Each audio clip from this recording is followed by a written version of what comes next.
मैं पुनः अपने सारे विद्यार्थियों को बधाई देता हूँ और शुभकामनाएं देता हूँ उनको। इस पेज पर वैचारिक बहस और जो बातचीत हो रही है उसके लिए पुनः उनको बधाई।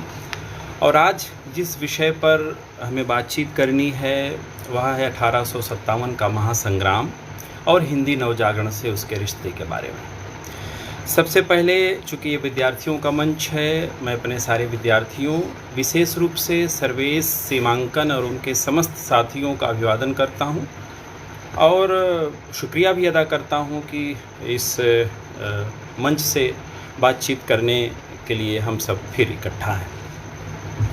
साथियों, आज जिस विषय पर बातचीत मुझे करनी है उसके बारे में जाना पहचाना विषय है, उतना ही गहन वैचारिक तमाम सारे मुद्दों से जुड़ा हुआ विषय है यह। और इस विषय के बारे में कहा जाता है कि जितना सरल ये दिखाई देता है उस तरह से है नहीं। इसके बहुत सारे सिरे हैं, बहुत सारे सतरें हैं। इतिहास में इसको देखने के बहुत सारे दृष्टियों के साथ 1857 के महासंग्राम को देखा गया।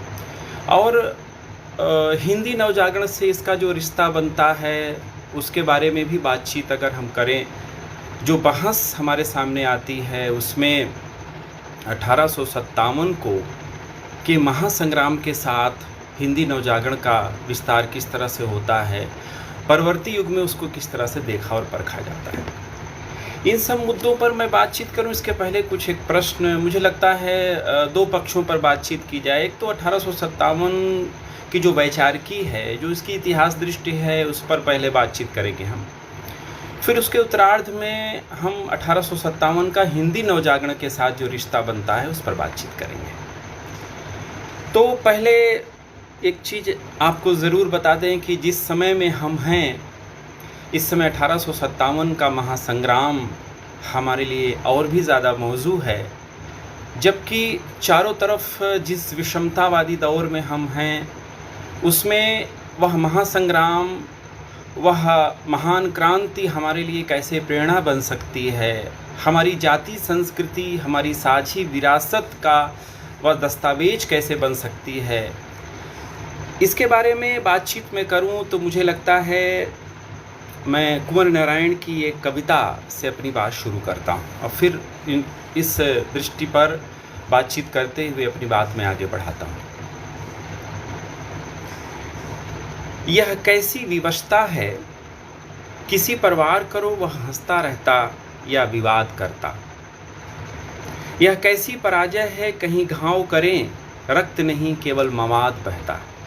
अजीब वक्त है, बिना लड़े ही एक देश का देश स्वीकार करता चला जाता अपनी ही तुच्छताओं की अधीनता। कुछ तो फर्क बचता धर्म युद्ध कीट युद्ध में, कोई तो हार जीत के नियमों में स्वाभिमान के अर्थ को फिर इजाद करता। मित्रों, यहाँ कीट युद्ध की बात है। हम सब जानते हैं कि कोरोना का जो कहर है उससे कैसे पूरे सृष्टि पर एक संकट छाया हुआ है और उसमें भी हमारा जो भारत देश है वो थोड़ा ज़्यादा ही उससे त्रस्त है। और ऐसे में एक लड़ाई के बहुत सारे रूप हमारे सामने सदैव रहते हैं।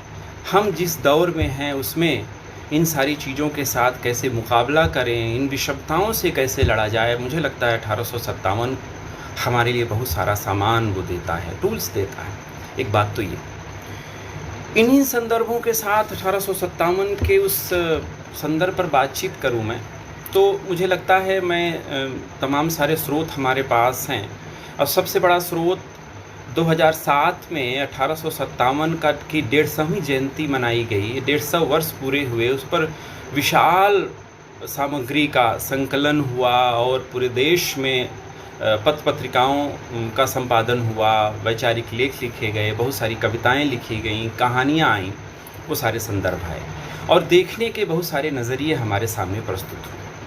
लेकिन मैं बातचीत करूं आपसे इस महासंग्राम के बारे में, इसके संदर्भ के बारे में, तो एक बात तो उभर कर आती है कि हम सब जानते हैं कि 1857 का महासंग्राम और 1947 की आज़ादी, ये दो पड़ाव हैं हमारे साहित्य के संदर्भ में, हमारी चेतना के संदर्भ में। तो उसके संदर्भ में बातचीत करें तो बहुत सारे विचार की सरणियाँ हमारे सामने हैं, लेकिन ये बात स्पष्ट है कि 1857 की विरासत हमारी असली विरासत है। 1947 की विरासत हमारी असली विरासत नहीं है। कारण 1857 में जिस तरह से साझी विरासत के साथ हम लड़े, हमने अंग्रेजी साम्राज्यवाद का जिस तरह से प्रतिवाद किया, और वह महासंग्राम जिसमें किसान शामिल हुआ, जिसमें सिपाही शामिल हुए, जिसमें सामंत शामिल हुए, जिसमें ज़मींदार शामिल हुए, देश का नौजवान शामिल हुआ, स्त्री शामिल हुई, दलित और पिछड़े शामिल हुए, इनके साथ साथ हिंदू और मुसलमान आपस में शामिल हुए। इन सब से मिलकर भारत देश जो बनता है, वह साझी विरासत के साथ हम उस महासंग्राम के साथ जो पाना चाहते थे, उस विरासत के बाद जो औपनिवेशिक आधुनिकता हमारे यहाँ आई, क्योंकि 1857 विफल ज़रूर हुआ, लेकिन उसके बाद का जो दौर आया 1857 से 1947 का जो दौर, किस तरह से उपनिवेशवाद ने अपना पैर फैलाया और धीरे धीरे हम स्वाधीनता आंदोलन में प्रवृत्त हुए, संघर्ष लंबा चला, हम शामिल हुए उसमें, हम विजयी भी हुए। लेकिन इन सब के साथ 1947 के बाद का जो हमारा भारत है, असल में आज़ाद भारत तो है, लेकिन हम कितने आज़ाद हैं, कितनी साझी विरासत बचा पाए हैं, किसानों की चिंता हमें कितनी है, मज़लूमों की चिंता हमें कितनी है, हम कितने लोकतांत्रिक हो पाए हैं, हम कितने आधुनिक हो पाए हैं। इन सारे मसलों पर जब हम बातचीत करते हैं तो बहुत उलझा हुआ मसला हमारे सामने आता है कि अंग्रेज़ तो चले गए, लेकिन अंग्रेजियत छोड़ गए, और अंग्रेजी चेतना की वो जो आधुनिकता, जिसे औपनिवेशिक आधुनिकता कहते हैं, उसे हम ढो रहे हैं। मित्रों, इस पर बहुत सारी बहसें विद्वानों के बीच है, मैं भी उस पर थोड़ी सी चर्चा करूंगा आपसे। लेकिन मैं ये कहना चाहता हूं कि 1857 को देखने की हमारी दृष्टि तब तक विकसित और प्रगतिशील नहीं कही जा सकती जब तक हम उसके वैचारिक बिंदुओं को ठीक से समझ न सकें, उसकी पड़ताल न कर सकें। और इस संदर्भ में बातचीत करते हुए स्पष्ट है, हमारे विद्यार्थी जानते हैं, बहुत कुछ पढ़ रखा है उन लोगों ने। हिंदी के विद्यार्थियों का जो साबका है 1857 के महासंग्राम का, वो रामविलास शर्मा की दृष्टिकोण से होता है। रामविलास शर्मा 1857 को आधुनिक नवजागरण का प्रथम पड़ाव मानते हैं। उसके बाद वो किस तरह से भारतेंद्र युग को दूसरा, द्विवेदी युग को तीसरा और छायावाद को चौथा मानते हैं, और हिंदी नवजागरण का एक सूत्र वो उसमें पिरोने की कोशिश करते हैं। लेकिन इतिहास के दायरे से हम पढ़ें, इतिहास के व्यापक वैचारिक संस्कृति के दायरे से पढ़ें, तो इस पूरे अभियान के बारे में ये कहा जाता है कि दो तरह की दृष्टियाँ साफ साफ नज़र आती हैं। एक दृष्टि तो वह है जो अंग्रेजी औपनिवेशिक इतिहास लेखन से प्रभावित है, उस साम्राज्यवादी चेतना से प्रभावित है, जिसने 1857 के महासंग्राम को सामंती चेतना से युक्त बताया, और उसे किस तरह से उन्होंने सिद्ध किया कि अगर अंग्रेज न जीते होते तो शायद भारत में आधुनिकता न आई होती, वही सामंती चेतना विकसित होती, और इस रूप में इसे सामंती चरित्र वाली बगावत कहा उन्होंने, इसे विप्लव कहा उन्होंने, और इन संदर्भों के साथ इसे सामान्य सिपाही विद्रोह के रूप में उन्होंने लिया। और आप ध्यान दीजिए, इसके बारे में एक सरकारी इतिहासकार सुरेंद्र नाथ सेन का ये वक्तव्य कोट करने लायक है, जिसमें वो कहते हैं कि 1857 की लड़ाई अपने वर्ग स्वार्थ के लिए सामंतों की लड़ाई थी।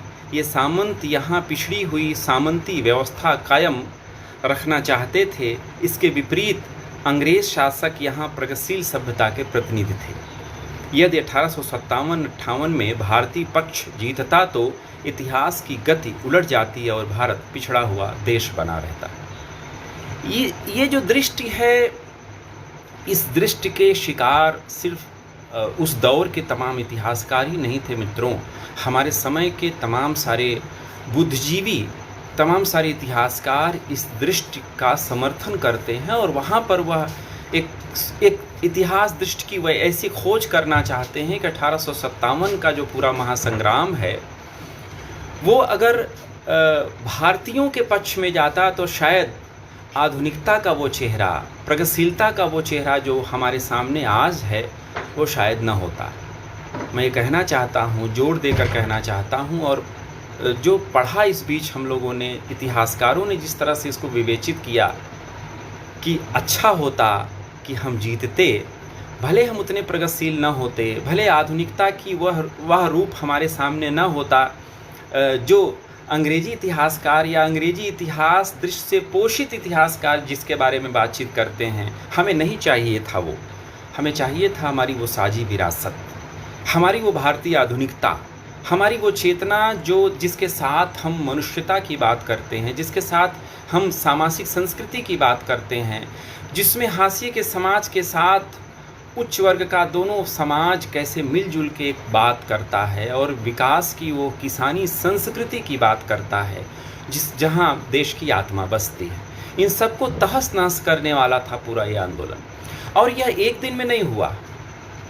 इस दृष्टिकोण के बारे में अगर बातचीत करें तो मित्रों, मैं यहाँ पर अकादमिक चर्चा चूँकि हो रही है तो मैं ये कहना चाहता हूँ कि इन संदर्भों के बारे में अगर बात करें तो आपके सामने एक बात स्पष्ट होती है।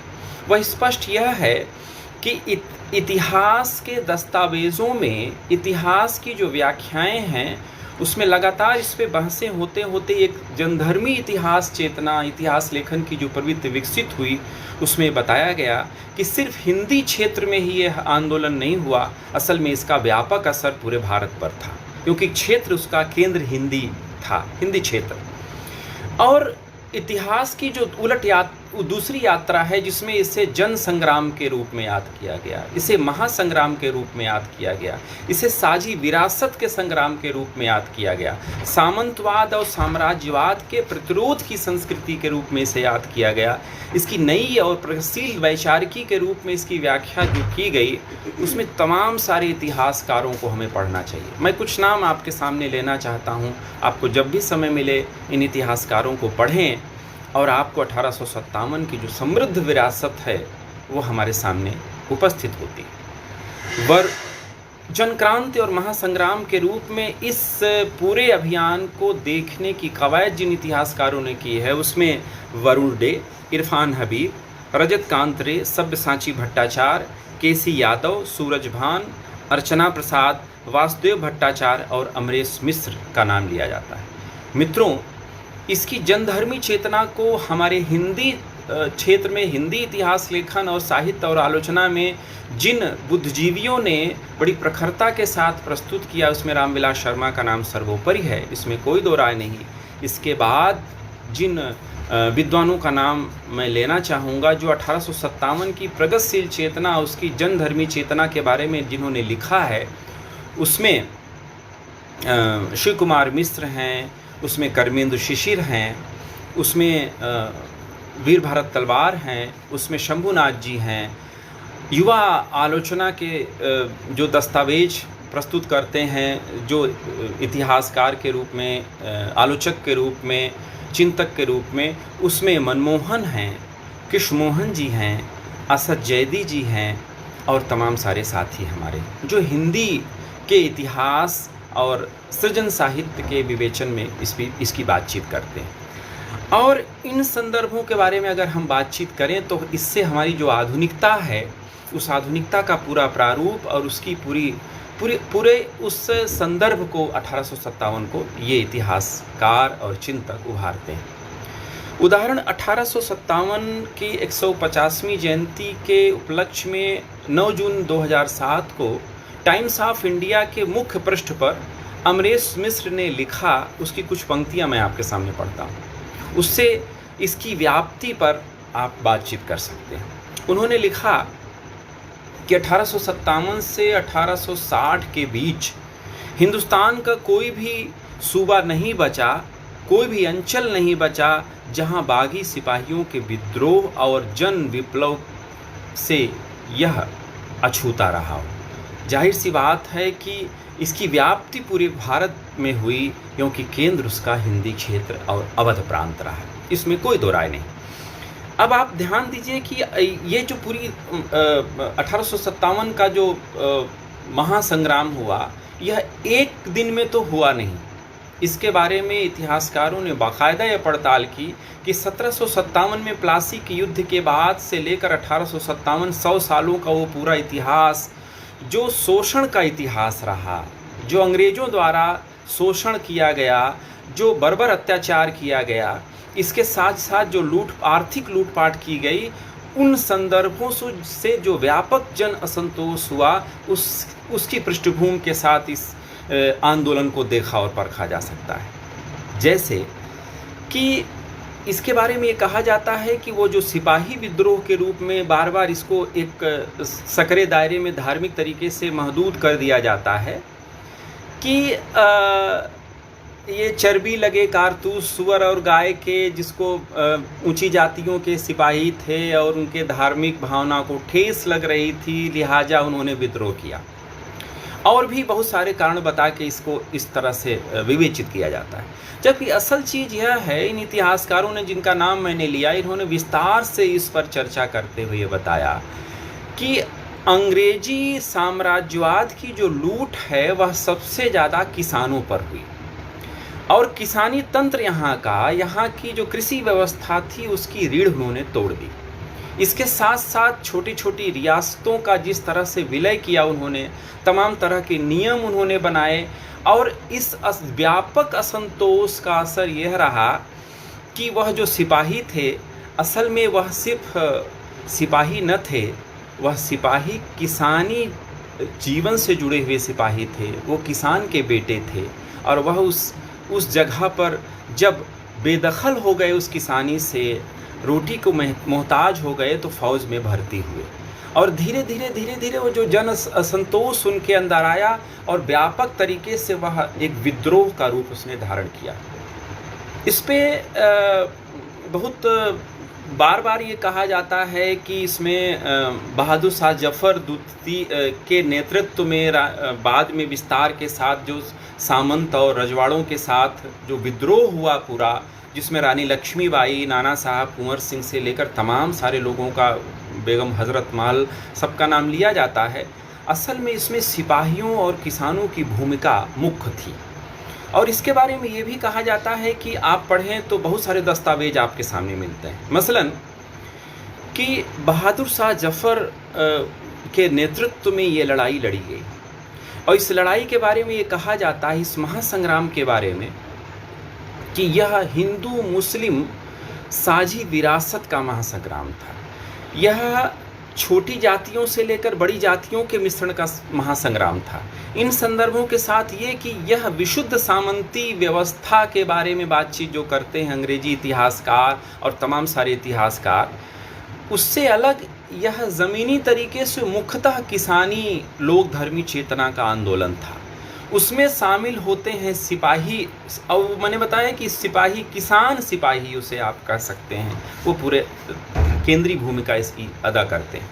इसीलिए इसके नेतृत्व में उन्होंने एक फौजी पंचायत बना रखा था। पढ़ें दस्तावेज में तो आपको मिलेगा, और वो फौजी पंचायत मुख्य भूमिका में थी। उस मुख्य भूमिका में ही उन्होंने प्रेरित करके बहादुर शाह जफ़र द्वितीय से लेकर रानी लक्ष्मीबाई तक पर उनका एक प्रभाव था, जिसके चलते व्यापक यह जन आंदोलन की भूमिका लेता है। और इस आंदोलन की भूमिका के बारे में बार बार ये कहा जाता है, इसके संदर्भ में बातचीत की जाती है, तो मैं ज़रूर उन संदर्भों की बातचीत करूं, उसके पहले बहादुर शाह जफ़र का नाम लेना चाहूँगा।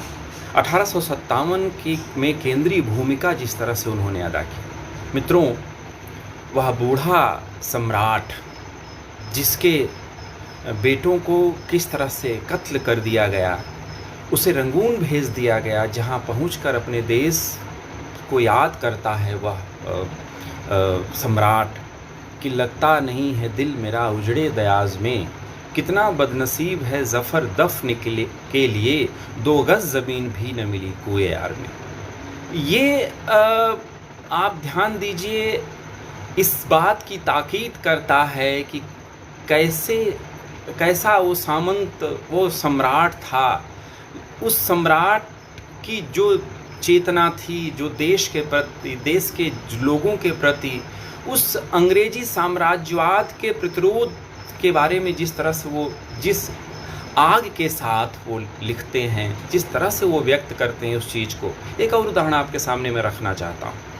मित्रों, जब 1857 का वो जो महासंग्राम अंग्रेज़ों के पक्ष में, अंग्रेज उसको जीत गए और लेकिन उनकी चूल्हें हिल गईं। उसके बाद आप ध्यान दीजिए कि आपको ये स्पष्ट होगा कि एक अंग्रेज अधिकारी ने, चूँकि ये शेर व शायरी लिखते थे, कविताएं लिखते थे ज़फ़र, तो उसने एक शेर लिखा कि दम दम में दम नहीं खैर मांगो जान की, ए ज़फ़र ठंडी पड़ी अब देग हिंदुस्तान की। मित्रों, बहादुर शाह ज़फ़र द्वितीय ने इसका उत्तर जो दिया वो बड़ा महत्वपूर्ण है, और वह उस पूरे उस 1857 का नेतृत्व करने वाला वह राजा इसका उत्तर किस तरह से देता है। वह लिखते हैं कि गाजियों में बू रहेगी जब तलक ईमान की, तख्ते लंदन तक चलेगी तेग हिंदुस्तान की।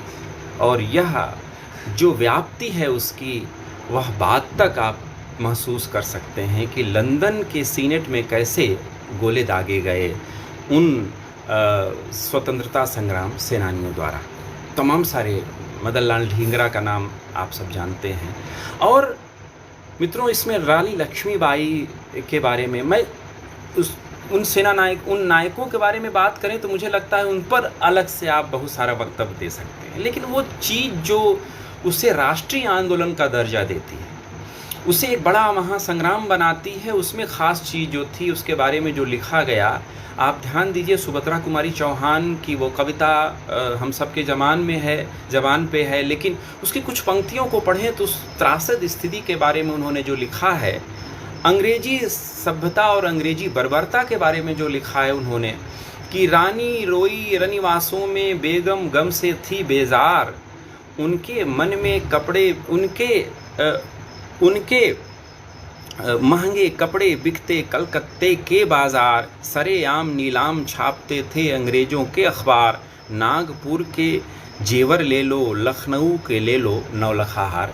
ऐसे संदर्भों के साथ आप उन कविताओं को पढ़ें, उन दस्तावेज़ों को पढ़ें तो उसका यथार्थ आपको पता चलता है। इस बारे में एक ख़ास बात यह है कि तमाम सारे इतिहासकारों ने ये प्रश्न उठाया कि क्या वह राष्ट्रीय आंदोलन था, राष्ट्रीयता की चेतना उसमें थी कि नहीं थी। इस पर बहुत सारे संदर्भों में विचार किया गया है, और ये बात सत्य है कि राष्ट्रीयता का जो स्वरूप है, राष्ट्रीय आंदोलन का जो स्वरूप है, इस महासंग्राम में बखूबी आपको दिखाई देता है। और इस संदर्भ के साथ अगर आप बातचीत करें इस आंदोलन की, तो हमारे बहुत सारे इतिहासकारों ने इस पर लिखा भी है। मैं एक टिप्पणी आपके सामने पढ़ना चाहता हूं कि इसको क्यों ना राष्ट्रीय आंदोलन कहा जाए।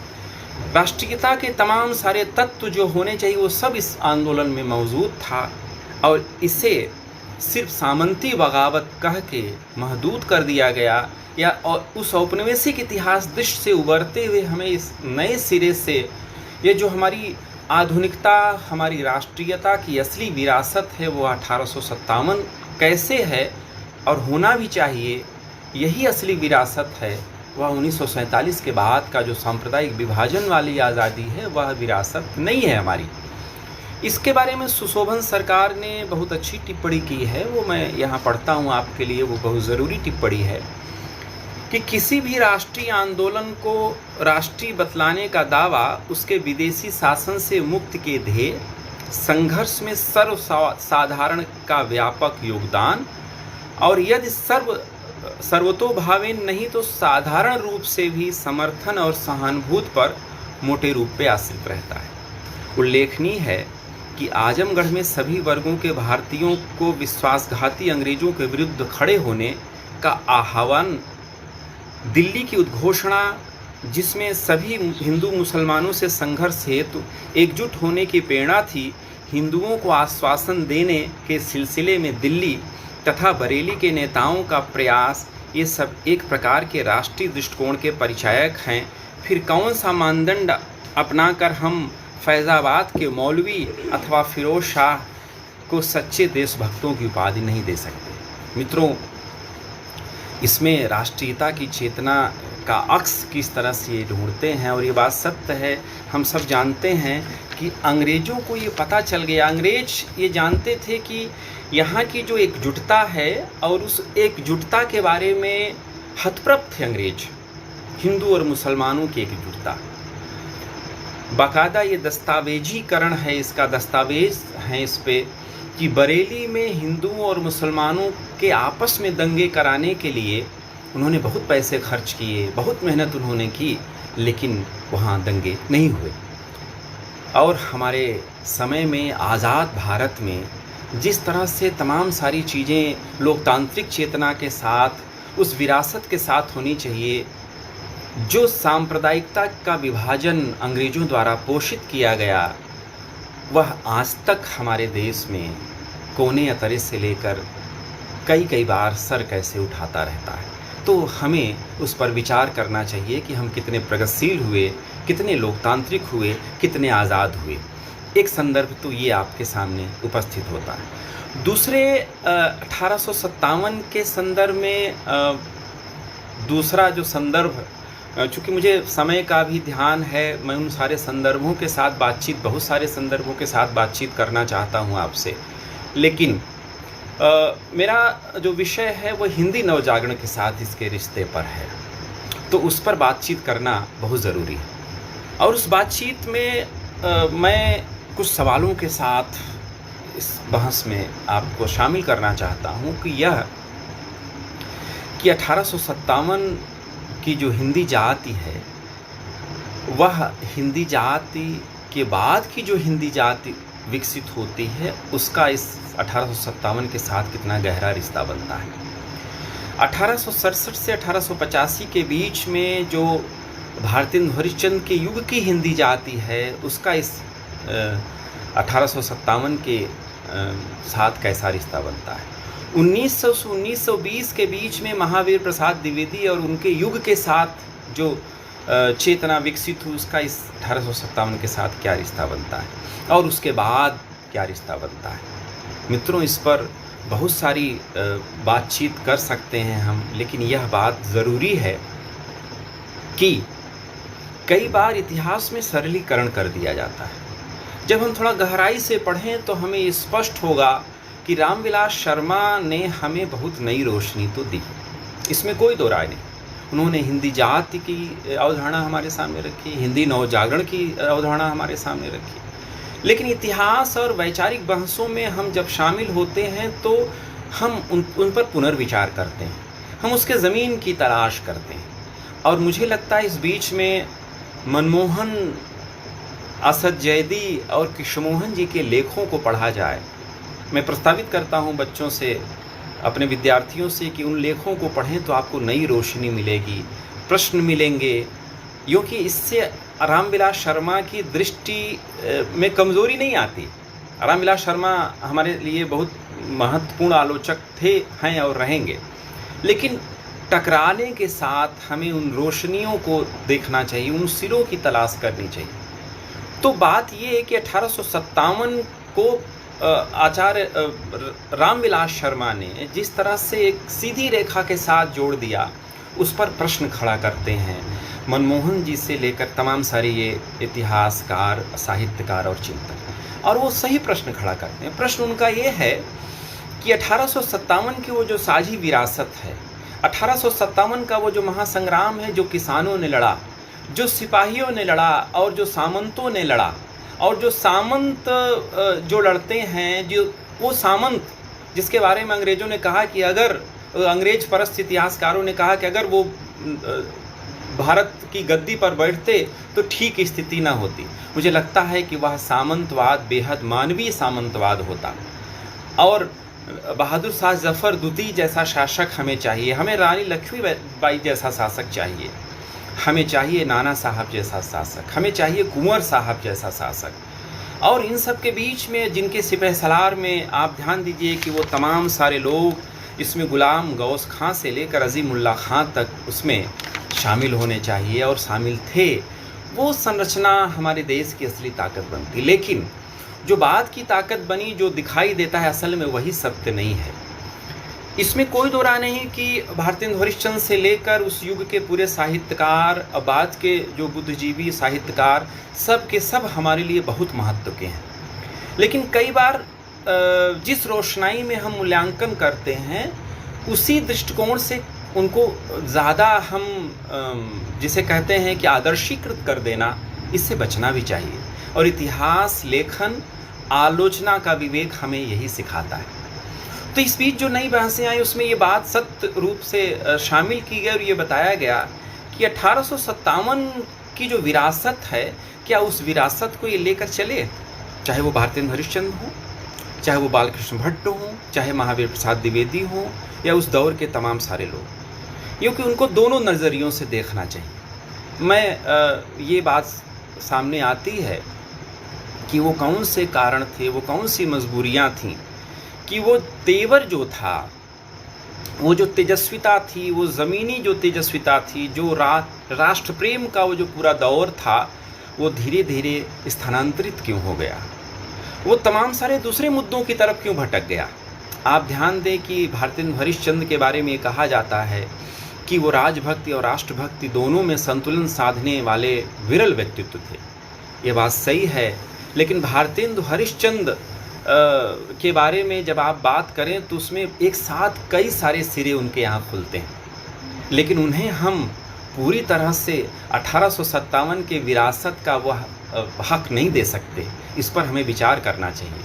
हमें विचार करना चाहिए कि वह जब लिखते हैं कि हा भारत दुर्दशा देखी न जाई, तो बहुत अच्छी बात है, लेकिन इन सब के बीच में समग्रता के साथ वह कैसे संतुलन जो बनाते हैं। अब मित्रों, अपनी जाति ज़मीन के विकास में संतुलन से काम नहीं चलता कई बार, और वह जो संतुलन था उनका, उसके चलते वो जिस तरह से भाषा पर काम करते हैं, वो भाषा के विकास और हिंदी जात के जातीय संगीत और उसकी चेतना पर जिस तरह से काम करते हैं, वो बड़ा महत्व का है। नाटक और रंगमंच में जो काम करते हैं, लेकिन जिस तेजस्विता के साथ राष्ट्रीय आंदोलन की वो ज़मीन जो किसानों ने बनाई थी, जो बनाई थी हमारे सिपाहियों ने, जो हमारे सामंतों ने बनाई थी, जो वाजिद अली शाह से लेकर नाना साहब से लेकर रानी लक्ष्मीबाई से लेकर हज़रत महल से लेकर बहादुर शाह जफ़र द्वितीय तक जाती है, उसकी विरासत शायद यहाँ तलाशना ठीक ना होगा। क्योंकि आप देखें कि ये सारे के सारे लोग अंग्रेजी परस्त किस तरह से हुए, कैसे अंग्रेज़ों के साथ समझौते किस तरह से इन्होंने, ओहदे लेने के लिए, उपाधियाँ लेने के लिए, तमाम सारे संदर्भों में समझौता करने के लिए, और वो जो समझौते हुए धीरे धीरे कैसे हमारी चेतना को, हमारी उस तेजस्वी क्रांति को कुंद करते गए, और हम आज़ादी एक समझौते के साथ पाते हैं। और यह जो आज़ादी मिलती है उसके बाद ये तमाम सारे दृष्टिकोण इसके हैं। एक दृष्टिकोण के साथ मैं चूँकि हिंदी नवजागरण के रिश्ते पर बातचीत कर रहा हूँ, तो आप देखें तो आपको यह दिखाई पड़ेगा। ठीक उसी तरह से 1900 से 1920 का जो पूरा दौर है, उस पर भी बातचीत करनी चाहिए। मित्रों, इसी समय हमें नवजागरण की उस चेतना पर बातचीत करनी चाहिए जिसे पुनरुत्थानवाद कहते हैं, जिसे सुधारवाद कहते हैं। और इस पूरे संदर्भों में अगर आप देखें तो कैसे वो डिपार्चर, वहाँ से एक उसको स्थानांतरित कह सकते हैं आप, स्थानांतरित हो गया पूरा आंदोलन की वो तेजस्विता, वह राष्ट्रीयता, वो चेतना, राष्ट्रवाद की जो नई सांस्कृतिक राष्ट्रवाद की पृष्ठभूमि जो बननी शुरू हुई, जिसमें धर्म भी बचा रहे, जिसमें वैष्णवता भी बची रहे, जिसमें गोरक्षा भी होती रहे, जिसमें सब कुछ होने के साथ साथ देशभक्ति भी होती रहे। आप ध्यान दीजिएगा कि इन संदर्भों के साथ अगर आप पढ़ें तो आपको लगेगा कि क्या ये असली विरासत है हमारे 1857 की, जिसके बारे में बड़ी सरलता से रामविलास शर्मा हमें हिंदी जात की अवधारणा पर, हिंदी नवजागरण की अवधारणा पर, मैं ये विचारणीय बिंदुओं के साथ आप विद्यार्थियों से इस संदर्भ में बातचीत कर रहा हूँ, तो स्पष्ट होगा, आपके सामने वो बात उभरेगी कि हाँ नहीं, ये सारी चीज़ें हमारे सामने, हमारे समय में जो चीज़ें दिखाई दे रही हैं उसके अनुसार अगर देखें तो सबका अपना एक महत्व तो है, लेकिन हमें उनको उतना महत्व नहीं देना चाहिए जिसके वो हकदार न हो, जिसके वो हक, जिस पथ पर वो नहीं गए, उस पथ के राही के रूप में उनका मूल्यांकन तो न करें हम। ये एक संदर्भ हमारे सामने 1857 का उभरता है, जिसके बारे में हमें विचार करना चाहिए। मैं आपके सामने युवा आलोचक मनमोहन जी का वो वक्तव्य पढ़ना चाहता हूँ उस संदर्भ के बारे में, जो बहुत दिलचस्प है और जिस पर वो बातचीत करते हैं, और इस बातचीत में वह इन्हीं संदर्भों को उभारते हैं। चूँकि ये बातचीत मैं विद्यार्थियों के सामने रख रहा हूँ, इसलिए कुछ संदर्भ भी देना ज़रूरी है। ये लेख है इसी नाम से 1857 और हिंदी नवजागरण। ये मुरली मनोहर प्रसाद सिंह की पुस्तक से लिया गया है, 1857 इतिहास, कला और साहित्य। बेहतरीन पुस्तक है जो इस पर बातचीत करती है। उसमें देखें आप कि कैसे वो इसके बारे में बातचीत करते हैं। उन्होंने लिखा है कि 19वीं शताब्दी में मध्यकालीन अभिजनों का एक बड़ा तबका था, जिसने नई ब्रिटिश नौकरशाही में महत्वपूर्ण और सम्मानित जगहें हासिल की। रियासतों के दीवान, जमींदार, तालुकेदार, वजीफे खाने वाले पुराने दरबारी, ज़मीनों की माफिया, मुरब्बे हासिल करने वाले मुसाहिब अब honorary magistrate, tehsildar, inspector of school, सब जज डिस्ट्रिक्ट कलेक्टर बन गए। कोई काउंसिल का मेंबर बना तो कोई CSI राजा या सर कहलाता। सर सैयद अहमद खां या राजा शिव प्रसाद सितारे हिंद का कैरियर इसी तरह का था। यह संक्रमण बहुत ही सुगम, सीधे, स्वाभाविक तरीके से हुआ था। 1857 के बाद के वर्षों में यही तबका उत्तर भारत के शहरी केंद्रों में शिक्षा, कला, साहित्य, संस्कृति का संरक्षक और अगुवा बना। ये सम्मानित नागरिक थे, समाज सुधार, देशोपकार और जात उत्थान के नायक थे। इससे निचली सतह पर एक और बड़ा तबका था। उत्तर भारत के कुछ सवर्ण समूहों का तबका आर्थिक, सामाजिक, शैक्षिक दृष्टि से बेहतर स्थिति में था, जिसका संबंध विशाल हिंदी क्षेत्र के अलग अलग जनपदों से था। ब्रिटिश नौकरशाही और शिक्षा के विस्तार के युग में ये तबके नई सामाजिक गतिशीलता की आकांक्षा लिए हुए, धन, विद्या, सामाजिक सत्ता का इनका कुछ न कुछ अभ्यास पहले से था, इसके साथ वो इसमें शामिल हुए। लिहाजा किस तरह से यह पूरा मूवमेंट कैसे बदला और उसके बारे में तमाम सारे संदर्भों की बातचीत करते हुए इसी लेख में एक जगह लिखते हैं मनमोहन जी कि हिंदी नवजागरण की ठीक शुरुआत उस समय हुई जब भारतीय नवजागरण में समाज सुधार का विमर्श काफ़ी हद तक पुनरुत्थानवादी और रूढ़वादी सामाजिक प्रतिक्रिया के दबाव में आ चुका था। 19वीं शताब्दी के उत्तरार्ध में उपनिवेशवादियों को नई कार्य योजना में विभाजनकारी रणनीति सबसे ऊपर की प्राथमिकता में थी। उधर समुदायों के आंतरिक सामाजिक विमर्श को पीछे छोड़ धीरे धीरे सत्ता का राजनीतिक विमर्श केंद्रीयता ले रहा था। ब्रिटिश नौकरशाही और शिक्षा का विस्तार हो रहा था। इसी आधुनिक परिस्थिति में सांप्रदायिक विभाजन तीव्र हुए, जिन्होंने सभी उदीयमान भाषा जातियों को कमोबेश अंदर से तोड़ा। और ये इन संदर्भों की बातचीत मैं इसलिए कर रहा हूँ कि इसके साथ अगर आप 1857 के उस जातीय ज़मीन की तलाश करें तो आपको दिखाई देगा कि वह जो ये पक्ष है यह सब जगह सफ़ेद ही नहीं है, इसके बहुत सारे स्याह रूप भी हैं।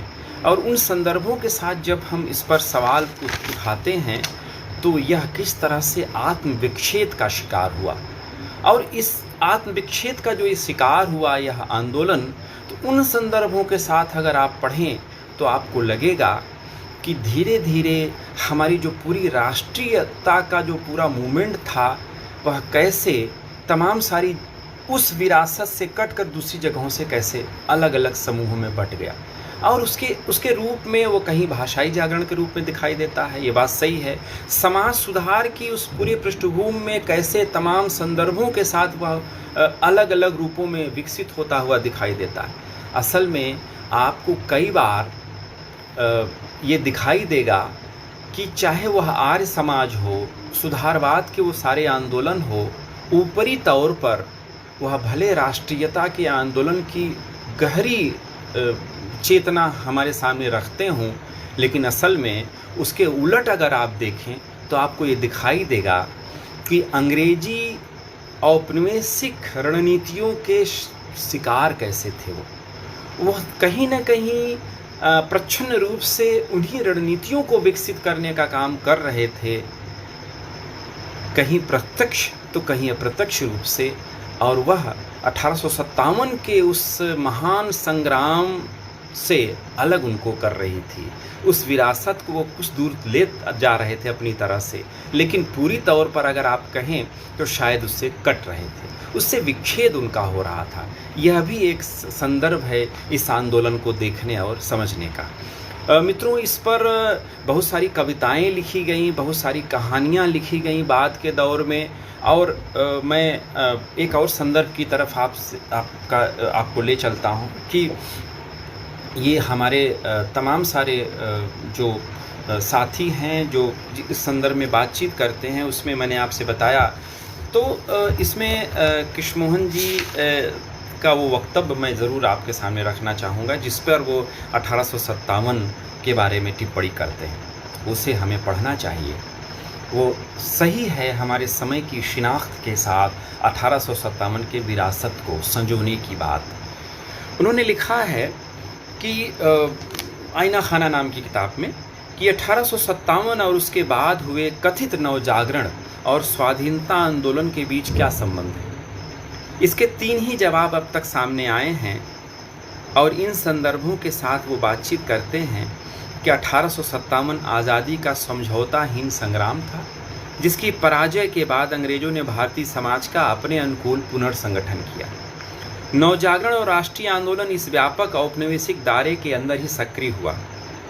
देश के बंटवारे की कीमत पर हुआ सत्ता हस्तांतरण और उसके बाद शासन, कानून, शिक्षा के क्षेत्र में औपनिवेशिक ढांचे की निरंतरता, साम्राज्यवाद के आगे मौजूदा आत्मसमर्पण इसी की सच्चाई है। और इसी के दूसरे पक्ष पर बात करते हैं कि अपने तमाम शौर्य के बावजूद 1857 सामंती पुनरुत्थान की एक प्रतिगामी कोशिश थी, यह इतिहास दृष्टि। और तीसरी बात वो कहते हैं कि 1857 एक क्रांतिकारी संग्राम था और उसके बाद हुआ नवजागरण राष्ट्रीय आंदोलन, जो अपनी निरंतरता में शासक वर्ग तक आता है, उसी का विकास बना। बिना किसी लाग लपेट के यह कहना चाहिए कि 1857 की क्रांतिकारी विरासत को मौजूदा सत्ताधारियों के हाथों में सौंपने का सुचिंतित प्रयास हुआ और इस रूप में 1857 के बाद वो जो पूरी विरासत है उसका एक दूसरा रूप 1947 के बाद किस तरह से आता है, और वह असली विरासत नहीं है। हमें आज भी 1857 की उस विरासत, वह भारतीय आधुनिकता के उस रंग के साथ, नवजागरण के उस रंग के साथ, उस चेतना के साथ हमें देखना चाहिए, जो एक मजबूत विरासत है, जो जनतांत्रिक विरासत है, जो लोकतांत्रिक विरासत है, जो भारतीय ज़मीन की मानवीय चेतना से प्रभावित विरासत है, उसके बारे में हमें बातचीत करनी चाहिए। और इन संदर्भों के बारे में बहुत सारे रूप हमारे सामने मौजूद हैं। अब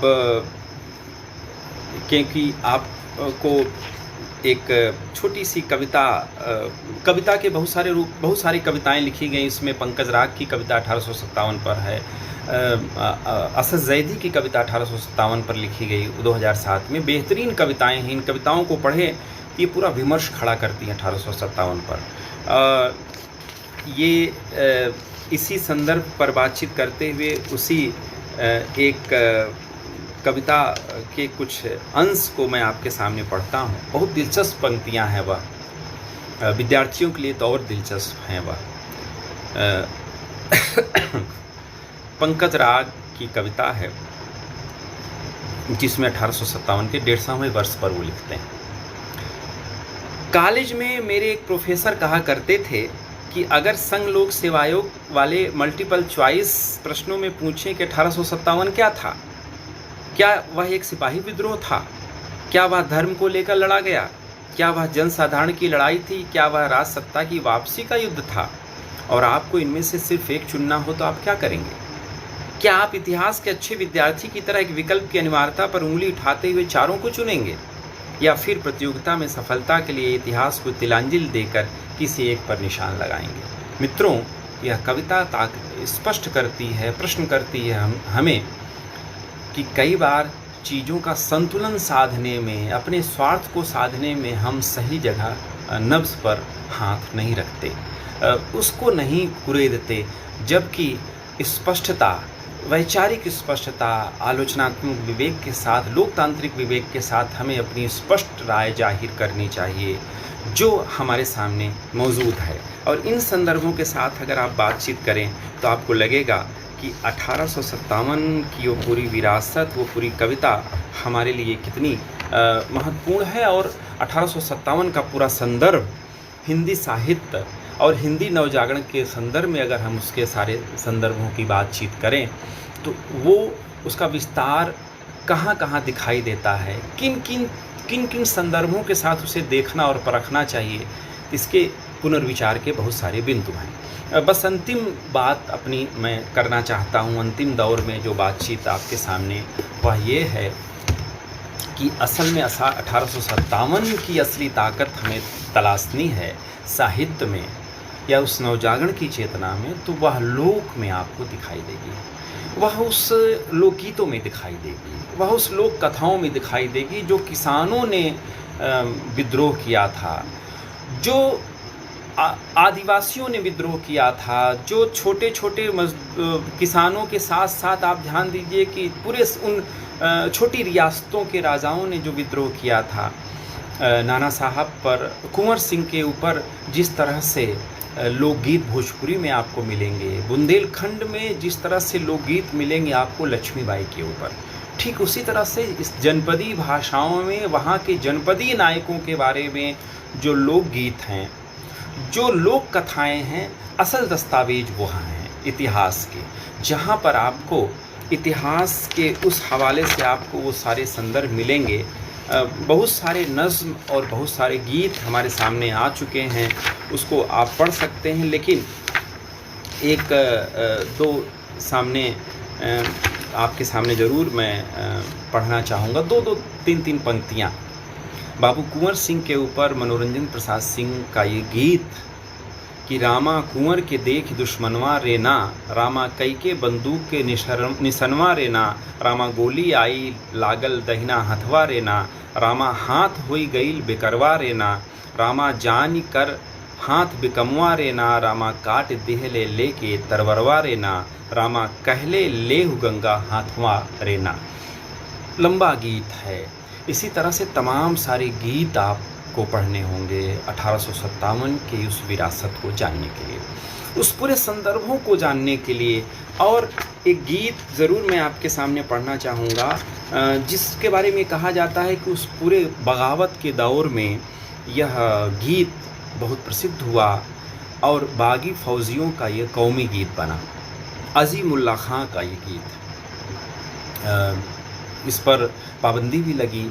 और इन संदर्भों के साथ अगर आप बातचीत करें तो इस गीत पर मैं बातचीत करना चाहता हूँ। इस गीत की कुछ पंक्तियाँ मैं पढ़ना चाहता हूँ। हम हैं इसके मालिक हिंदुस्तान हमारा, पाक वतन है कौम का जन्नत से भी प्यारा, ये हैं हमारी मिल्कियत हिंदुस्तान हमारा, इसकी रूहानियत से रोशन है जग सारा, कितना कदीम कितना नईम सब दुनिया से न्यारा, करती है जरखेज़ जिसे गंगो जमुन की धारा, ऊपर बर्फीला पर्वत पहरेदार हमारा, नीचे साहिल पर बसता सागर का नक्कारा। इस तरह से वो गीत जो उस विरासत के बारे में लिखा और वो 1857 के उस महासंग्राम के बारे में। मित्रों, ये बात सत्य है कि इतिहास का दबाव, समय का दबाव, परिवेश का दबाव जब होता है तो बड़े बड़े इतिहासकार फिसल कैसे जाते हैं। और इसमें कोई दो राय नहीं कि उन संदर्भों के साथ अगर आप बातचीत करें तो हमारे हिंदी के बहुत सारे साहित्य के इतिहासकार, आलोचक भी फिसलते हैं, उससे रचनाकार भी फिसलते हैं, जो इसी हिंदी क्षेत्र के रहे, उनके पास वो विरासत थी, लेकिन उस पर शायद जितना उन्हें लिखना चाहिए था वो नहीं लिखते। आप देखें कि आचार्य रामचंद्र शुक्ल के इतिहास में भी 1857 का वो संदर्भ बलवा के रूप में ही आता है।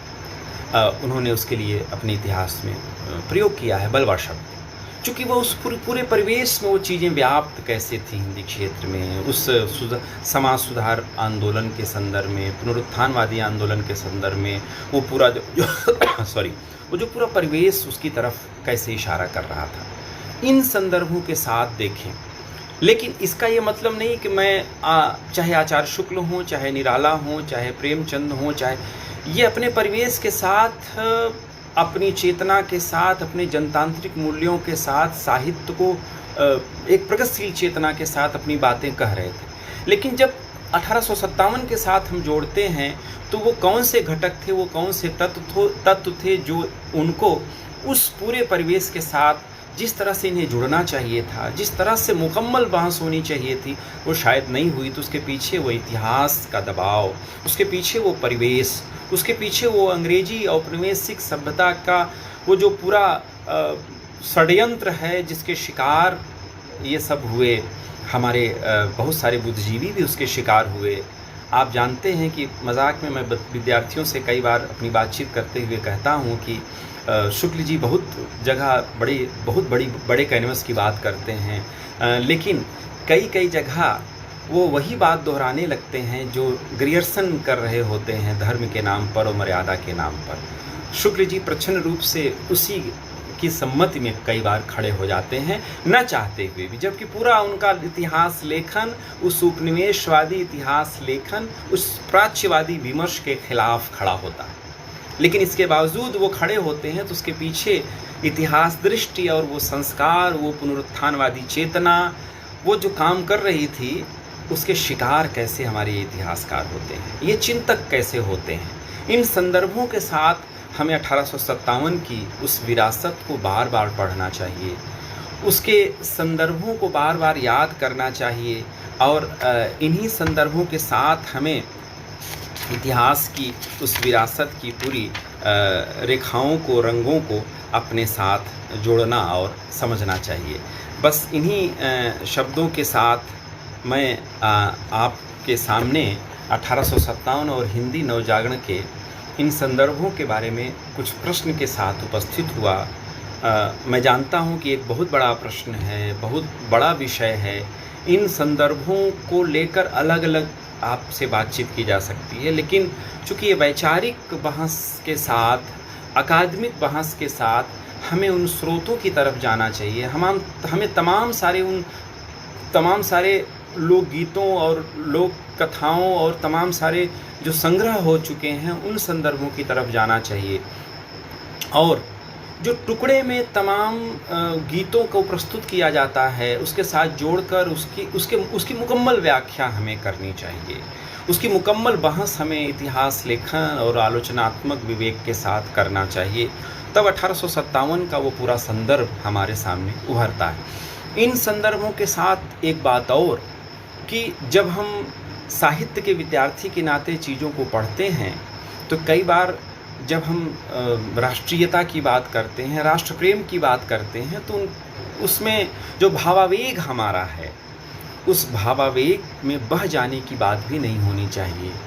हमें उसकी आलोचनात्मक पड़ताल करनी चाहिए, उसकी तह तक जाना चाहिए। एक सजग बुद्धिजीवी विद्यार्थी की तरह, एक सजग अनुसंधानकर्ता की तरह उसमें हमें जाना चाहिए। उसकी भाषा पर, उसके लेखनी पर, उसके पूरे उन तथ्यों के साथ उसकी पड़ताल हमें करनी चाहिए। और तब मुझे लगता है कि इतिहास को देखने का हमारा एक नया नज़रिया हमारे सामने उपस्थित होता है। साहित्य इतिहास में अक्सर कुछ सरलीकृत प्रतिबंधों के साथ विद्यार्थियों को जो चीज़ें पढ़ा दी जाती हैं, उनके मानस में जो बैठा दिया जाता है, उसी से आपको नहीं पढ़ना चाहिए। आपको अपनी तरह से उन सारे टेक्स्ट को पढ़ना चाहिए कि देखें तो सही कि इस कविता में पूरा लिखा क्या है, इस कहानी में आखिर चीज़ किस तरह से व्यक्त की गई। मैं बस बात ख़त्म करूं कि आपको बहुत सारे उपन्यास और बहुत सारी कविताएं पढ़नी, जैसे मैंने असद जैदी, पंकज राग, दिनेश कुमार शुक्ल और तमाम सारे कवियों ने जो कविताएं इस बीच 1857 के ऊपर लिखी उनको पढ़ना, वंदना राग से लेकर और तमाम सारे कहानीकारों ने 1857 पर लिखा, उनको पढ़ना चाहिए आपको। इसके साथ साथ आपको 1857 पर उपन्यास जो लिखे गए हैं उनको पढ़ना चाहिए। पाही घर जैसा उपन्यास जो अवध के किसानी उस आंदोलन और उसकी पृष्ठभूमि पर कमलाकांत त्रिपाठी ने लिखा है, उसे आपको पढ़ना चाहिए। और इनके साथ साथ बेदखल नाम का उनका उपन्यास है, और भी बहुत सारे उपन्यास और कहानियाँ इसमें लिखी गई हैं। उन संदर्भों के साथ जब आप पढ़ेंगे तब आपकी नई अपनी साहित्यिक और इतिहास दृष्टि आपकी बनेगी, आपकी अपना आलोचनात्मक विवेक बनेगा अपने उस विरासत के साथ अपना संबंध बनाने का। और चाहे वो कविता हो, चाहे विचार हो, चाहे वो आलोचना हो, चाहे वो इतिहास लेखन हो, बिना ओरिजिनल टेक्स्ट पढ़े किसी निर्णय पर हमें नहीं पहुंचना चाहिए। यह भी एक सजग विद्यार्थी के लक्षण हमारे साथ होने चाहिए। तो इन्हीं संदर्भों के साथ कुछ बातें मैंने आपसे की। मुझे लगता है कुछ सिरों को छुआ मैंने, कुछ संदर्भों के साथ आपसे बात करने की कोशिश की, और मैं आशा करता हूं कि इन संदर्भों के साथ, जैसे मेरे सामने आपको दिखाने के लिए कई सारी किताबें हैं जिनका चूँकि अध्ययन करके बातें करना बहुत ज़रूरी होता है। जैसे मैंने बताया कि 1857 इतिहास और कला नाम की पुस्तक है, मुरली मनोहर प्रसाद सिंह की बेहतरीन पुस्तक है। आईना खाना कृष्णमोहन जी की पुस्तक है। 1857 की राजकांति विचार और विश्लेषण ये पुस्तक है कर्मेंद्र शिशिर की। इसी तरह से 1857 पर उसकी क्रांति पर रामविलास शर्मा ने जो लिखा है, रामविलास शर्मा 1857 पर शंभुनाथ जी ने जो लिखा है, इन सारे संदर्भों के साथ पढ़ते हुए हमें एक दृष्टि बनाने की कोशिश करनी चाहिए। मैं पुनः अपने सारे विद्यार्थियों और सारे साथियों का जो इस बहस में, इस संवाद में शामिल हुए, मैं उनका शुक्रिया अदा करता हूँ। और इसी बहस, मुबाहिसे और संवाद के साथ हम अपनी विरासत की पड़ताल करते रहें। धन्यवाद।